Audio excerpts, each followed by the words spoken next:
ഇവിടെ ഒന്നുമില്ല, കണ്ട കിളവനും കിളവന്മാർക്കും കൊടുക്കാനല്ലേ. ചേച്ചി സാധനം തികഞ്ഞില്ല, ഇന്ന് എല്ലാവർക്കും ഭക്ഷണം കൊടുക്കാന്ന് വാക്ക് പറഞ്ഞാ പ്ലീസ് ചേച്ചി. നിനക്ക് പറഞ്ഞാ മനസ്സിലാവൂലേ, ഇവിടെ ഒന്നുമില്ല. പോടി. രാവിലെ എന്താടി പ്രശ്നം? അത് അപ്പുറത്തെ വീട്ടിലെ പെണ്ണ് സേവനത്തിൽ പൈസയും ഫുഡും ചോദിച്ചോണ്ട് വന്നിരിക്കുക.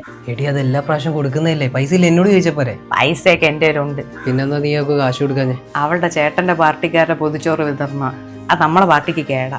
ഇത്രയും നാളും ഇല്ലാത്ത എന്ത് പ്രശ്നം ഇപ്പൊ മാത്രം? അവളുടെ ചേട്ടനൊക്കെ ഉണ്ട് ആ പൊതിച്ചോറ് കൊടുക്കാനൊക്കെ. എനിക്ക് അവനെ വലിയ താല്പര്യമൊന്നുമില്ല. അപ്പൊ പാർട്ടിയുടെ ഒന്നുമല്ല, അവളുടെ ചേട്ടൻ അവിടെ ഉള്ളത് അതിന്റെ പ്രശ്നം. അത് എന്നാ പ്രശ്നം? ഞങ്ങൾ രണ്ടുപേരും ഒരുമിച്ച് ബിസിനസ് തുടങ്ങിയതാ. ഇപ്പൊ അവൻ പോയി ഒറ്റയ്ക്ക് തുടങ്ങിയിരിക്കുന്നു. ബിസിനസ് ഒരുമിച്ച് തുടങ്ങി എന്നുള്ളത് സത്യമാ, പക്ഷെ ലാഭം കിട്ടുന്നത് കണ്ടപ്പോ നീയല്ലേ അവനെ പുറത്താക്കിയത്? അങ്ങനെയൊന്നും അല്ല, അവൻ തന്നെ അങ്ങ് പോയതാ. ഇനിയിപ്പൊ അങ്ങനെ പറഞ്ഞാൽ മതി. അപ്പൊ അവന്റെ ബിസിനസ് ഒക്കെ നല്ല ലെവലില്ല.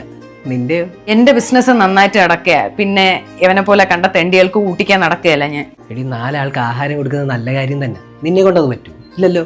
ഈ പോയവർക്ക് അവളെ ചേട്ടനെ ഞാൻ കൊടുത്തിട്ടുള്ളതാ. നീ എന്ത് വെച്ചു കൊടുത്തെന്ന്?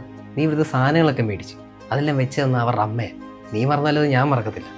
ഇനി കഴിച്ച ആഹാരത്തിന്റെ കണക്ക് പറഞ്ഞവരുണ്ടല്ലോ, ജീവിതത്തിൽ ഇത് പിടിച്ചിട്ടില്ല. ഒന്ന് മനസ്സിൽ വെച്ചോ അത്.